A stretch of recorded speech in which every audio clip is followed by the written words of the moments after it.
Thank you. Christopher. The most important issue is people and the way that we've been treated.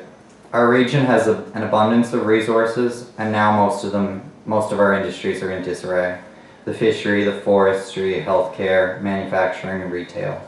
We have experienced great loss en masse of people, youth, parts of families, and even the aging, and with it the jobs and future employment opportunities. With loss of services such as air ambulance and retention of healthcare professionals, we create an unstable environment for those to settle and build futures around. It's time to stand up for us to be accounted. We simply can't be treated as second-class citizens. It will be the ideas of young individuals and working together in cooperation with those who are here, the citizens, that we can enable to solve some of our ever-pressing issues. It will take those that are here, those that want to return, and those that have yet to meet to help deal with the issues. We need new ideas. It's certainly time for change. Thank you. And Sylvia, back to you. Yeah. As I mentioned before, it was hard to narrow down. There's, a few issues that are very important. Marshall mentioned the health care, very important to the area. But we need to keep making investments in the healthcare. We've invested a lot of money, this government has, in the last 7 years to the healthcare. Is it enough?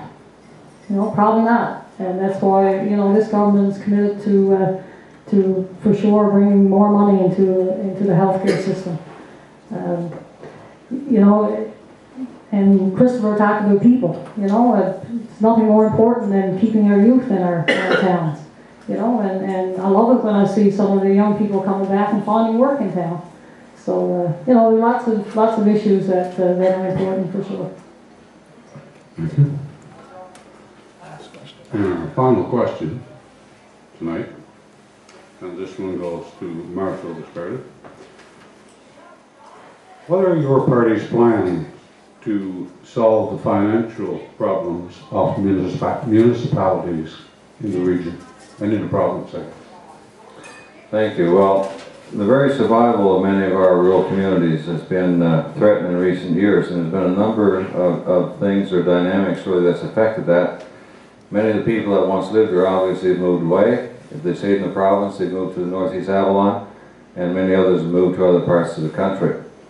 And the result of that from a municipal level is that the tax base, the income base that was there in those communities is no longer there. Today we were down in Shipco and spoke to a couple of men there that were skinning the moose at the time, and he mentioned that at one point, Shipco had 250 people.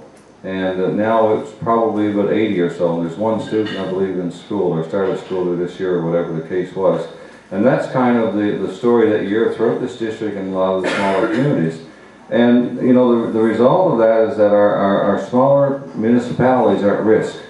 And, the challenge for government is to support those municipalities in some way that allows them to see economic viability in their regions.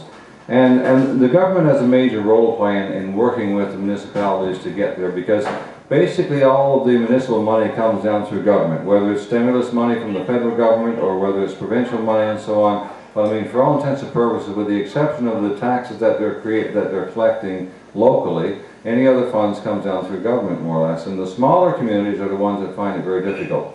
You know that there was a change, certainly you as mayor would know that there was a change in the MOGs, the municipal operating grants, some years ago, and that's been very unkind to municipalities. And they've been arguing with government over that for some years now, and through MNL, the municipalities, Newfoundland and Labrador, has been asking for a new MOG regime or platform or whatever you want to call it. And as of right yet, we still haven't got that. So in our platform as a Liberal government, we're saying that we would increase MOGs by 10%. We know this year there was an increase in this year's budget. It was kind of like an invitation for other things to come, this election year.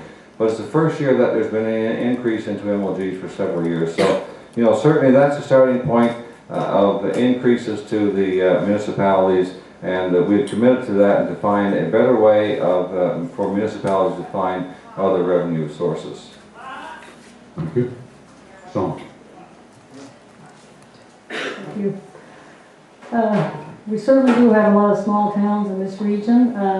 one thing I had to say that I have been hearing since going around talking to a lot of the mayors, they've been talking about regionalization. And we only have to look cross country at Roddickton and Boyd. You know, they've combined their councils. You know, it wasn't forced. It was asked by those councils. You know, it was encouraged by the government, but they certainly agreed to it.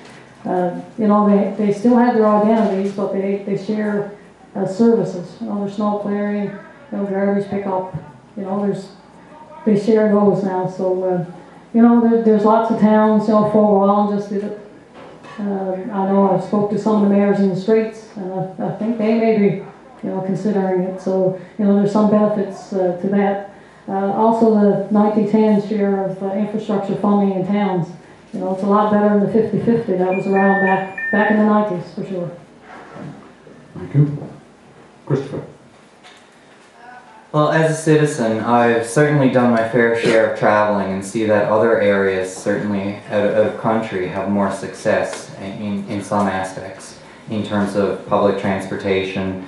And myself, I've been calling as a private citizen for increases to municipal operating grants.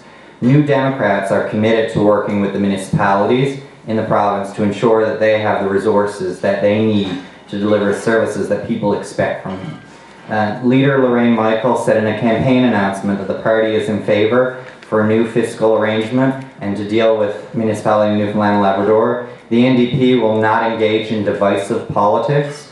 We're calling on for a change in this relationship. Our platform directly addresses issues for rural communities to provide more assistance for municipal water, sewer installation, maintenance, support for research and development, and to look at ensuring that there's high-speed internet for all. There has to be services provided for our municipalities. Okay, Marshall, back to you. Okay, we go back to last fall's M&L Symposium. Dr. Wade Locke did an excellent presentation there on some of the challenges of the municipalities, especially in smaller rural Newfoundland communities. And you know, the unfortunate thing is that while we have expertise in the province, such as Dr. Wade Locke, the government doesn't cue into that, doesn't tie into that to move it forward, to find ways to really, you know, create efficiencies. And certainly regionalization, I agree that that's happening in some places, but it's an issue that you can't force it on people. It has to be something that communities want to embrace, and in the case of Roddickton and Boyd Arm, they chose to go that way.